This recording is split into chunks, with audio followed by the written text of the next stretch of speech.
Barbershop, The Next Cut, Why This Sequel Actually Matters. Hollywood Insiders, welcome back to the chair. Today on Hollywood Insiders, we are breaking down the 2016 comedy with a conscience, Barbershop, The Next Cut Barbershop 3. Video summary. It's been over a decade since our last appointment at Calvin's Barbershop, but the legendary Chicago shop is back, and it's co-ed. Join us as we look at how Ice Cube, Cedric the Entertainer, and the crew, including new faces Nicki Minaj and Common, handle the changing times. Escalating, Robert Keitel and George Tillman. Jr. It is the sequel to 2004's Barbershop 2, back in business and the third installment in the Barbershop film series. It stars an ensemble cast including actors Ice Cube, Cedric the Entertainer, Anthony Anderson, Eve, Sean Patrick Thomas, and Dion Cole, who return, as well as new cast members Regina Hall, J.B. Smoove, Lamorne Morris, Tyga, Common, and Nicki Minaj. It is the first film in the series in which Michael Ealy and Leonard Earl Howes did not reprise their roles as Ricky and Dinka, respectively. The project was announced in March 2014, and Lee was hired to direct the film in February 2015. Principal photography began in Atlanta in May 2015, with some aerial shots filmed in Chicago. Barbershop, The Next Cut was released on April 15, 2016. By Warner Brothers Pictures, it received generally positive reviews from critics, with praise directed at the performances of the cast, Lee's direction, and the screenplay. It was a moderate box office success, grossing $55 million, worldwide on 20 million Australian dollars. Production budget: Calvin loves Chicago, his hometown and the place where he has been running his barbershop business in addition to supporting his family. Unfortunately, the city has become plagued by gang violence and criminal activity as of late, and tensions have begun to rise, especially in his neighborhood.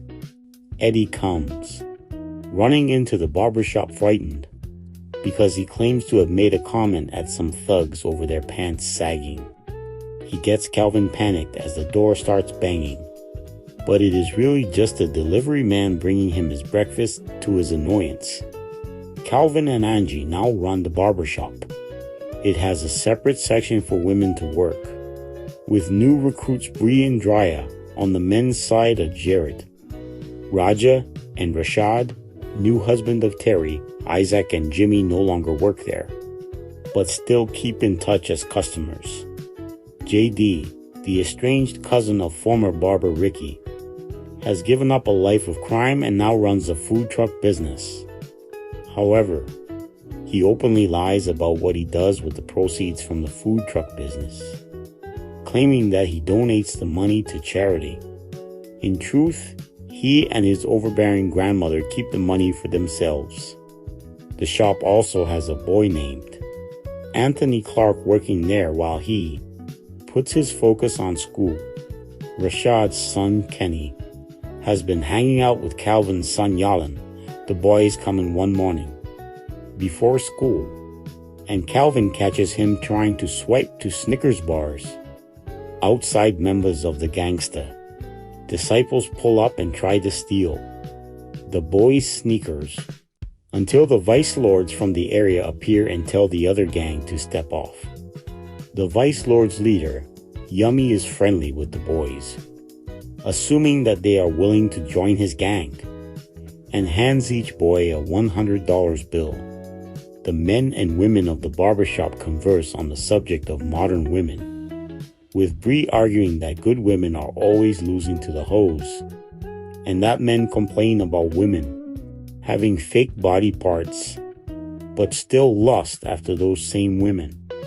Another topic of discussion is racism against black people, which Roger disagrees with on the basis that the country has a black president, to which Rashad counters that Obama a former Chicago resident, has done nothing when news involving murdered black children have been all over the media.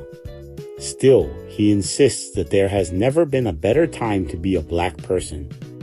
Calvin has recently been talking to a smooth-talking businessman called One Stop about taking the barbershop business from the south side to the north side to avoid the dangers in the streets. Only his wife Jennifer is aware of this, and she's only considering for Jalen's sake.